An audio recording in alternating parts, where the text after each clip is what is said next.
I'm Alec Baldwin. I'm going to narrate the story. The Monster on the Shed. Illustrated by Richard Gordon. Based on a series by Reverend River. Audra. It was a dark, blustery evening at the station. Tommy had closed the early account of the weather. The engines were waiting for signal to return to their sheds. Maybe one of us should tell a story to pass the time, someone suggested. The others looked pleased with Thomas's idea. I have a perfect story for tonight, James volunteered, with a sly grin.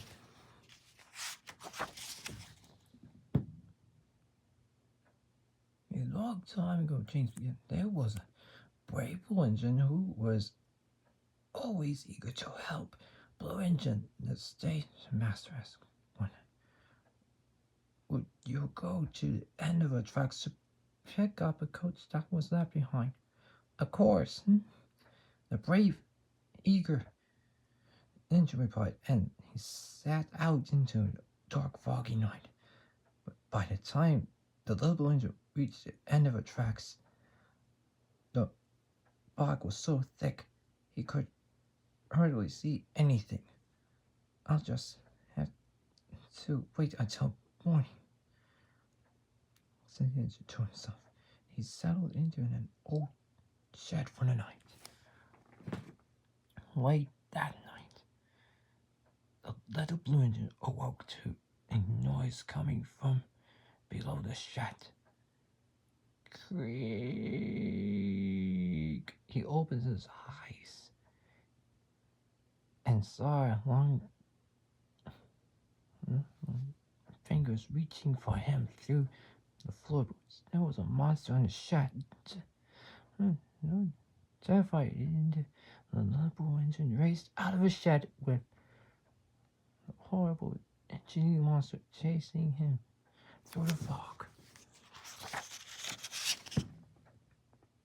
Then what happened? Percy asked timidly. That's where the story ends, said James. No one ever heard from that little Blue Engine again. But what about monster? Percy whispered. Don't be. Don't be silly, Percy. Go inside with a chuckle. It's just a story.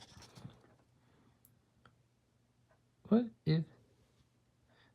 if that story is true? Percy asked Thomas. On the way to the sheds. What if the engineering monster is out there somewhere right now? Stop being such a scaredy cat, Percy, Thomas answered. There were no such things as monsters. Late at night, after they had settled in for bed, the engines were startled by a horrible racket coming from Percy's shed.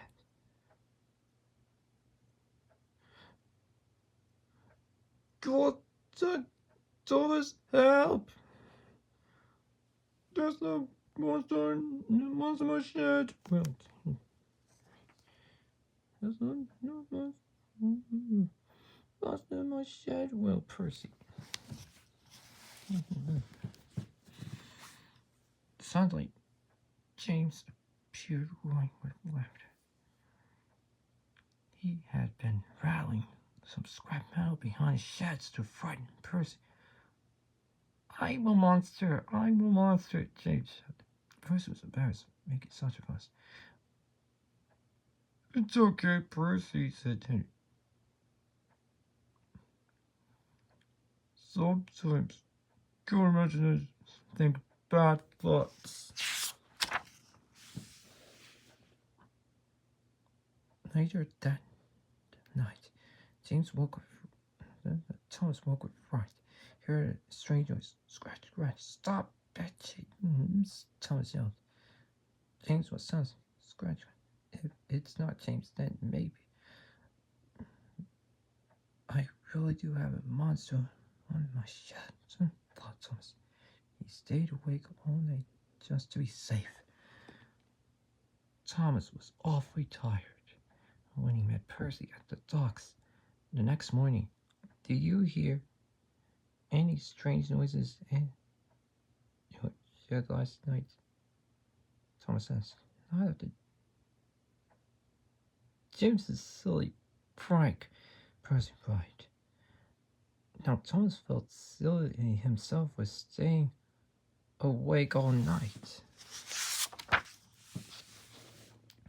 By the middle of the day, Thomas was very sleepy and running far behind schedule.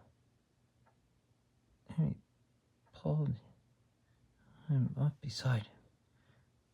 You look as if you could use some special call, said Henry. I'm just a little tired, Thomas answered. I didn't want anyone to know that he'd been too frightened to sleep. Just then, James sped by on an express track. What's the matter, Thomas? He called. Monster's keeping you up all night. James disappeared down the track, laughing loudly. By the end of the day, Thomas barely had enough steam to make it back to the yard. The other engines were telling stories again, but Thomas headed straight to bed. Sometime that night, Thomas woke with a fright. Scratch, scratch. Noises were back, and they were definitely coming from under the shed. Who's there? Thomas whispered into the dark. Creak, creak. Yes. Go away, monster. Get out. Thomas ordered as he closed his eyes tight. Thump, thump, thump, thump. Noise was getting louder and closer. That will surely wake the other engines, Thomas said to himself. It will save me from the monster. But the other engines didn't stir. Thump, thump. Just outside the door, Thomas yelped. There's its head. Help! Gordon, Thomas whispered. But only a monster heard him. Thump, thump, thump, thump. And bang, and the door is of Thomas's shed began to rattle on the hinges. Bang, bang, bang.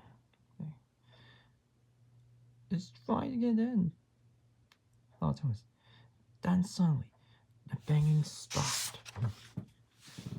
Thomas was too frightened to move. He peered into the dark, and there it was, a horrible, engineered monster. Thomas could see its eyes glowing in the night. Thomas clapped his own eyes, shouted, screamed. Gordon and Henry, Percy, James, save me from a monster!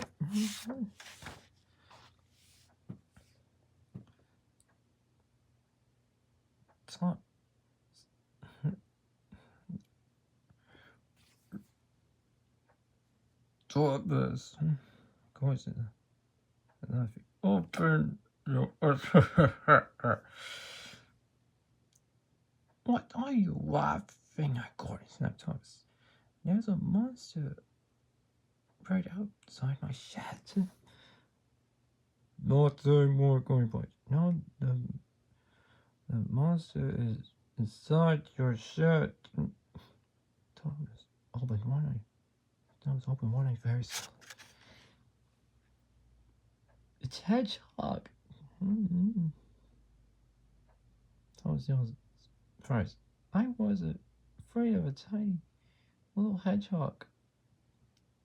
Now the engines all laughed, and Thomas laughed with them. Percy has a good imagination. Good imagination, Thomas. But I think yours is even better. Go on with the chuckle. I think you're right. I agree, Thomas. It's the only thing in the world that could turn a tiny hedgehog into a big, scary monster.